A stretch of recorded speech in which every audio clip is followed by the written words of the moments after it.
बच्चों, आज हम सरकार के प्रमुख अंग सरकार के 3 अंग होते हैं बच्चों, कार्यपालिका, व्यवस्थापिका और न्यायपालिका। तो जैसा कि नाम से स्पष्ट है, कार्यपालिका कानून द्वारा व्यवस्थापिका द्वारा बने हुए कानूनों को क्रियान्वित कराती है। कार्यपालिका व्यवस्थापिका में जो कानून बनते हैं या जो नीतियाँ बनती हैं उनको क्रियान्वित कराती है, और जो न्यायपालिका होती है वह संविधान के बारे में न्याय करती है, ठीक है, या विवादों का न्याय करती है। तो सरकार के 3 प्रमुख अंग होते हैं, कार्यपालिका, न्यायपालिका और व्यवस्थापिका। तो आज हम कार्यपालिका के बारे में ज्ञात करेंगे, ठीक है। तो गार्नर ने कहा था कि व्यापक एवं सामूहिक अर्थ में कार्यपालिका अपने में उन सभी कार्यकर्ताओं या अंगों को समाहित करती है जिनका संबंध राज्य की इच्छा को लागू करने में है, क्योंकि यही इच्छा कानून के रूप में निर्मित और अभिव्यक्त होती है, ठीक है। यानी राज्य की जो इच्छाएं होती हैं या राज्य जो कार्य कराना चाहता है तो कानून के रूप में वो व्यवस्थापिका उनको निर्मित करती है और कार्यपालिका इनको क्रियान्वित कराती है, ठीक है। तो इसका उत्तरदायित्व होता है व्यवस्थापिका द्वारा निर्मित कानूनों और नीतियों को लागू कराना, और यह लोक इच्छा को क्रियान्वित करती है जो व्यवस्थापिका द्वारा निर्मित विधियों के माध्यम से प्रकट होती है। लोक इच्छा यानी व्यवस्थापिका में, जैसा कि आपको मालूम होगा कि जो मंत्रिमंडल बनता है या जो संसद कहलाती है तो उसके सभी प्रतिनिधि जनता द्वारा चुने हुए होते हैं, और वह जनता की इच्छाओं को या अपने प्रदेश की, अपने देश की समकालीन व्यवस्था को देखते हुए उस पर नियम नीति निर्धारित करती है और उसी को लोक इच्छा कहा जाता है, ठीक है। तो कोई भी इकाई है या कोई भी संस्था है या कोई भी व्यक्ति है जो कि इन क्रियाओं को या इन नीतियों को क्रियान्वित कराता है, वो सब कार्यपालिका की श्रेणी में या कार्यपालिका के दायरे में आते हैं। यानी कोई संस्था है, कोई व्यक्ति है या कोई भी इकाई है, तो जो भी इन सरकार की नीतियों को क्रियान्वित कराते हैं वह सभी कार्यपालिका की श्रेणी में आते हैं। तो कार्यपालिका का सबसे बड़ा कार्य होता है कि व्यवस्थापिका यानी संसद में लोकसभा और राज्यसभा 2 सदन होते हैं। तो मंत्रिपरिषद भी संसद के सदस्यों द्वारा बने, और जो प्रधानमंत्री होता है वह मंत्री परिषद का मुखिया होता है, या बहुमत दल से मंत्रिपरिषद में मिलता है तो वो प्रधानमंत्री पद का मतलब आसीन होता है प्रधानमंत्री पद पर। तो कार्यपालिका का प्रधान दायित्व है कि व्यवस्थापिका ने जो नियम बनाए हैं या जो विधियां बनाई हैं उनका पालन करवाना, उनको क्रियान्वित करवाना। और सामान्य बोलचाल में जब किसी राज्य की सरकार शब्द का प्रयोग किया जाता है तो राज्य की सरकार से क्या मतलब होता है कि वहाँ की कार्यपालिका, किसी राज्य की सरकार यानी उस राज्य की कार्यपालिका, ठीक है। तो जैसे कि मोदी सरकार, ट्रंप सरकार, अमेरिका के राष्ट्रपति, तो ये वहाँ की कार्यपालिका है। इसका अभिप्राय है कि वर्तमान में कार्यपालिका शक्ति या तो मोदी जी के हाथ में है या अमेरिकी राष्ट्रपति ट्रंप के हाथ में है, ठीक है। अब कार्यपालिका के कर्तव्य जो हैं वो व्यवस्थापिका से अलग होते हैं। व्यवस्थापिका में सदस्यों द्वारा या जनता द्वारा चुने हुए सदस्य व्यवस्थापिका में पहुंचते हैं। जब देश की जनता लोकतांत्रिक प्रणाली में निर्वाचन द्वारा अपने प्रतिनिधियों को चुनती है तो वही व्यवस्थापिका में सदस्य पहुंचते हैं। व्यवस्थापिका में मंत्रियों की जो परिषद बनती है, मंत्रिमंडल बनता है, और मंत्रिमंडल अपने एक नेता का चुनाव करता है, वह नेता प्रधानमंत्री पद को धारण करता है। तो व्यवस्थापिका के कार्य जो हैं कार्यपालिका के कार्यों से अलग होते हैं। व्यवस्थापिका का स्वरूप जो है एक सभा के रूप में होता है। व्यवस्थापिका एक सभा के रूप में होती है जिसके जो प्रतिनिधि हैं वो सभी जनता उनको चुन के भेजती है। तो अपने निश्चित स्थान पर ही बैठते हैं और वहीं किसी वाद विवाद के द्वारा या एकमत के द्वारा किसी नियम या नीति को पारित कर देते हैं। तो उन्हीं नियम नीतियों से उस देश का शासन चलाया जाता है। यानी व्यवस्थापिका का कार्य है नीतियों को निर्धारित करना। कभी कभी अलग अलग दलों के इसमें प्रतिनिधि रहते हैं तो उनमें आपस में बहस या विवाद हो जाता है, लेकिन जो कानून जरूरी होता है वह सर्वसम्मति से पास हो जाता है। और जब कानून या विधि या नियम बन जाता है तो उसका ये जिम्मेदारी होती है अब कार्यपालिका को। कार्यपालिका उन नियमों को क्रियान्वित कराती है और इनके लिए कार्यपालिका के लिए निश्चित तत्परता, उद्देश्य की एकांतता और सक्रिय कार्य पद्धति आवश्यक होती है, क्योंकि व्यवस्थापिका ने तो नियम बना दिए, अब उनको किस रूप में किस तरह से क्रियान्वित कराना है, तो इसके लिए कार्यपालिका की जिम्मेदारी बहुत बड़ी मानी गई है। अब वैसे तो शासन की जो प्रक्रिया है वो दो भागों में विभाजित रहती है। एक भाग में नीति का निर्माण होता है, ठीक है, और दूसरा भाग जो है वह नीति निर्माण के तकनीकी पक्ष और उसके क्रियान्वयन से जुड़ा होता है। तो नीति निर्माण जो करता है वो राजनीतिक कार्यपालिका कहलाती है, ठीक है। राजनीतिक कार्यपालिका नीतियों का निर्माण करती है और यही नीतियाँ राजनीतिक तंत्र को चलाती हैं, यही नीतियाँ राजनीतिक तंत्र को चलाती हैं। राजनीतिक कार्यपालिका की दो विशेषताएं होती हैं। जो राजनीतिक कार्यपालिका होती है यानी नीति निर्माण वाली जो कार्यपालिका होती है उसकी दो विशेषताएं होती हैं। पहली, यह एक दल से संबंधित होती है। दूसरी, इसका कार्यकाल अस्थायी होता है, ठीक है। इसमें जो प्रतिनिधि होते हैं तो वो किसी न किसी दल या किसी न किसी राजनीतिक पार्टी से खड़े होते हैं और जनता उन्हें चुन के व्यवस्थापिका में भेजती है, ठीक है। तो और दूसरे क्या है, इनका कार्यकाल अस्थायी भी होता है। जब इनमें वाद विवाद या कोई मुद्दा ऐसा आ जाए जिससे कि सदस्यों में आपस में या प्रतिनिधियों में आपस में विवाद छिड़ जाए तो इनका कार्यकाल समाप्त भी हो जाता है। तो इस तरह से अस्थायी होते हैं, ठीक है।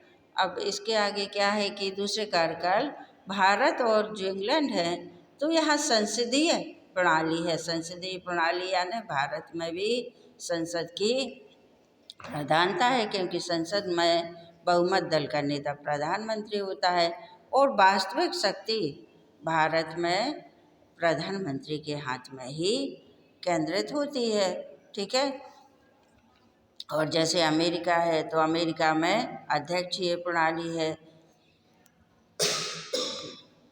अमेरिका की जो अध्यक्षीय प्रणाली है तो वहाँ वास्तविक शक्ति जो है राष्ट्रपति में निहित होती है।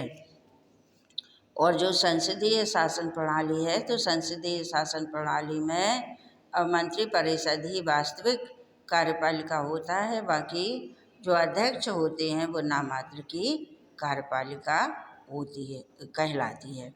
तो जैसे भारत में आपने देखा है कि भारत के जो राष्ट्रपति हैं तो वो नाममात्र की कार्यपालिका के अंतर्गत आते हैं, यानी वह राज्य तो करते हैं लेकिन उनका शासन नहीं चलता, क्योंकि शासन वास्तविक रूप से किसके हाथ में केंद्रित होता है, प्रधानमंत्री के हाथ में, ठीक है।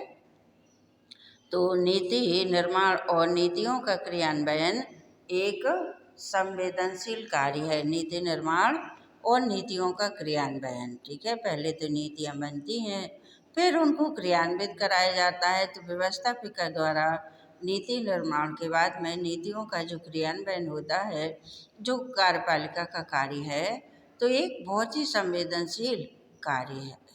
इसके लिए क्या होता है, तकनीकी टेक्नोलॉजिकल ज्ञान की और पर्याप्त सूचनाओं की बहुत ही आवश्यकता होती है और यह हजारों लोक सेवकों द्वारा उपलब्ध कराया जाता है, जिसे क्या कहा जाता है, गैर राजनीतिक या स्थायी कार्यपालिका भी कहते हैं, ठीक है।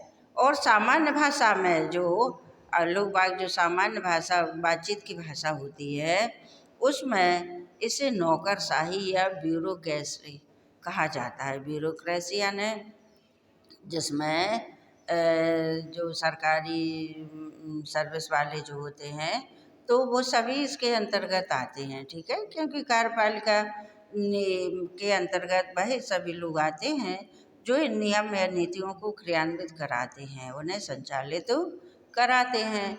तो देश के लिए नियम नीतियाँ क्रियान्वित कराना किसी एक व्यक्ति का हाथ नहीं होता है, इसमें हजारों लोग शामिल रहते हैं जो कि कोई बहुत बड़े पदों पर होता है, फिर उससे निम्न पद वाले, तो इस तरह से नीतियों को क्रियान्वित कराया जाता है। तो नौकरशाही का मतलब होता है सरकारी विभाग के सभी कर्मचारी, सरकारी विभाग के सभी कर्मचारी जिनको ब्यूरोक्रेसी या नौकरशाही कहा जाता है, ठीक है। अभी भारतीय संविधान ब्रिटिश के संविधान पर आधारित संसदीय कार्यपालिका की व्यवस्था करता है। भारत का जो संविधान निर्मित हुआ है तो वह ब्रिटिश संविधान में जो संसदीय कार्यपालिका है तो उसी के अनुसार भारत में भी संविधान की रचना हुई है। संविधान सभा के कुछ सदस्यों ने स्विट्जरलैंड, देश है स्विट्जरलैंड, तो उस जैसे बहुल कार्यपालिका के पक्ष में तर्क दिए थे। तो इन सदस्यों का यह मानना था कि मंत्रिमंडल में सभी समुदाय, जिसमें हिंदू हों, मुस्लिम हों, सिख हों आदि के प्रतिनिधि होना चाहिए, और उसमें प्रमुख राजनीतिक दल जो हैं यानी बड़े राजनीतिक दल हैं उनका कम से कम एक प्रतिनिधि अवश्य होना चाहिए। लेकिन क्या हुआ कि संविधान सभा ने इस प्रस्ताव को स्वीकार नहीं किया। कुछ सदस्यों ने अमेरिका जैसी अध्यक्षीय प्रणाली अपनाए जाने का प्रस्ताव रखा, यानी अमेरिका में जो अध्यक्ष यानी राष्ट्रपति वास्तविक कार्यपालिकी शक्ति राष्ट्रपति के हाथ में होती है, तो अध्यक्षीय प्रणाली है। लेकिन इस प्रस्ताव को उस समय जो संविधान निर्मित हो रहा था तो संविधान सभा के जो सदस्य थे उन्होंने इस प्रस्ताव को अस्वीकार कर दिया। अधिकांश सदस्य ब्रिटिश संसदीय प्रणाली को अपनाए जाने के पक्ष में थे। संसदीय प्रणाली में नाम मात्र की कार्यपालिका और वास्तविक कार्यपालिका के बीच में अंतर पाया जाता है। तो नाम मात्र की कार्यपालिका यानी नाम के लिए सारी शक्तियाँ उसमें केंद्रित होती हैं। जैसे कि भारत में राष्ट्रपति के लिए कहा जाता है कि राष्ट्रपति राज्य तो करते हैं लेकिन शासन नहीं करते। नाम के लिए तो सारी शक्तियाँ उनके पास हैं, लेकिन इसका वास्तविक उपयोग जो है वह वास्तविक कार्यपालिका जिसमें मंत्री परिषद आते हैं और मंत्री परिषद के बहुमत दल के नेता यानी प्रधानमंत्री, तो वास्तविक शक्ति प्रधानमंत्री के हाथ में केंद्रित होती है। अगला है कार्यपालिका के प्रकार। तो कार्यपालिका के प्रकार में हम देख रहे हैं कि नाममात्र की और वास्तविक कार्यपालिका, ठीक है। वैसे इसके 3 प्रकार होते हैं, वास्तविक कार्यपालिका या नाममात्र की कार्यपालिका, और अगला है एकल या बहुल कार्यपालिका, तीसरा है वंशानुगत और निर्वाचित कार्यपालिका। तो पहला हम देख रहे हैं नाममात्र की एवं वास्तविक कार्यपालिका। तो नाममात्र की कार्यपालिका का मतलब क्या है कि संवैधानिक रूप से तो शासन की सभी शक्तियाँ इसमें निहित रहती हैं नाम मात्र की, लेकिन इन शक्तियों का प्रयोग उसके द्वारा यानी इसका जो भी अध्यक्ष होता है उसके द्वारा नहीं किया जाता। शासन का समस्त कार्य उसके नाम पर किया जाता है लेकिन उसके द्वारा नहीं। शासन के सभी कार्य उनके नाम पर किए जाते हैं लेकिन उनके द्वारा नहीं किए जाते। तो उनके बारे में जो अध्यक्ष हैं उनके बारे में कहा जाता है कि वह राज तो करते हैं लेकिन शासन नहीं करते। जैसे कि भारत के कार्यपालिका के अध्यक्ष हैं राष्ट्रपति, तो नाम के लिए तो राष्ट्रपति के पास सभी शक्तियां हैं लेकिन इनका वास्तविक उपयोग राष्ट्रपति नहीं करते हैं, इनका वास्तविक उपयोग प्रधानमंत्री के द्वारा किया जाता है। तो वास्तविक कार्यपालिका द्वारा शासन की शक्तियों का प्रयोग किया जाता है। प्रधानमंत्री सहित मंत्रिपरिषद वास्तविक कार्यपालिका के अंतर्गत आते हैं। मंत्रिपरिषद और उनका नेता प्रधानमंत्री, तो ये वास्तविक कार्यपालिका के अंतर्गत आते हैं। ब्रिटेन और भारत जैसे देशों में मंत्रिपरिषद ही कार्यपालिका है, यानी ब्रिटेन में और भारत में मंत्रिपरिषद ही वास्तविक कार्यपालिका है। ठीक है, तो जिसका कार्य है शासन का वास्तविक संचालन करना। अगला है बच्चों एकल और बहुल कार्यपालिका। तो एकल कार्यपालिका से मतलब है बच्चों कि कार्यपालिका की शक्ति केवल एक व्यक्ति में ही केंद्रित हो। कार्यपालिका की समस्त शक्तियाँ केवल एक व्यक्ति में ही केंद्रित हों, तो उसे एकल कार्यपालिका कहा जाता है। ठीक है, और जैसे शक्तियाँ तो एक व्यक्ति में केंद्रित होती हैं, लेकिन वह अन्य व्यक्तियों की परामर्श लेकर कार्य करता है। लेकिन वास्तविक शक्ति या वास्तविक शक्तियों का जो मुखिया होता है वह केवल एक व्यक्ति ही होता है और अन्य व्यक्ति उसका सहयोग करते हैं नीतियों को क्रियान्वयन कराने में। तो बच्चों जैसा कि भारत में यही स्थिति है, अध्यक्ष यानी राष्ट्रपति नाममात्र की कार्यपालिका है और प्रधानमंत्री जो कि मंत्रिपरिषद के नेता होते हैं, बहुमत दल के नेता, तो वो वास्तविक कार्यपालिका है और समस्त शक्तियाँ एक ही व्यक्ति में केंद्रित हैं, जैसे कहा जाता है एकल कार्यपालिका। ठीक है, तो एकल कार्यपालिका के लाभ स्पष्ट हैं। बुलजी ने लिखा था कि एकल कार्यपालिका के लाभ स्पष्ट हैं। वह शासन में एकता और दक्षता लाती है और एक होने के कारण या उसका मंत्रिमंडल पूर्ण उत्तरदायी होता है। क्यों एकल होता है तो उसका मंत्रिमंडल भी पूरी उत्तरदायित्वता से कार्य करता है, जबकि दो प्रधान यदि भिन्न भिन्न दल के हुए और अगर दो व्यक्तियों की कार्यपालिका हुई तो ये अलग अलग दलों के होंगे और इसमें क्या होगा कि दोनों एक दूसरे के कार्यों पर निगरानी रखेंगे और अगर एक ही दल के हुए तो दोनों में आपस में ईर्ष्या और स्पर्धा चलती रहेगी। मान लो कोई नियम नीति को निर्धारित करना है, क्रियान्वित करना है, तो दोनों अपनी तरीके से काम करना चाहेंगे और इसका परिणाम क्या हुआ कि दोनों में आपस में ईर्ष्या और स्पर्धा चलती रहेगी और इससे देश की जो नीतियां हैं जो क्रियान्वित कराना है या जो सरकार है वो व्यवस्थित तरीके से नहीं चल पाएगी। अगला है बच्चों बहुल कार्यपालिका। तो बहुल कार्यपालिका यानी कार्यपालिका की शक्ति एक से अधिक व्यक्तियों में केंद्रित होती है, उसे बहुल कार्यपालिका कहा जाता है। ठीक है, जैसे कि स्विट्जरलैंड में है, वहाँ 7 सदस्यों का एक परिषद है और कार्यपालिका की शक्ति उन्हीं 7 सदस्यों के में केंद्रित होती है और ये सभी अलग अलग दल से निर्वाचित होकर आते हैं। तो किसी भी बात या नियम नीति के निर्धारण के लिए या क्रियान्वयन के लिए सातों आपस में सहमति द्वारा नियम नीति को निर्धारित करते हैं और क्रियान्वित कराते हैं।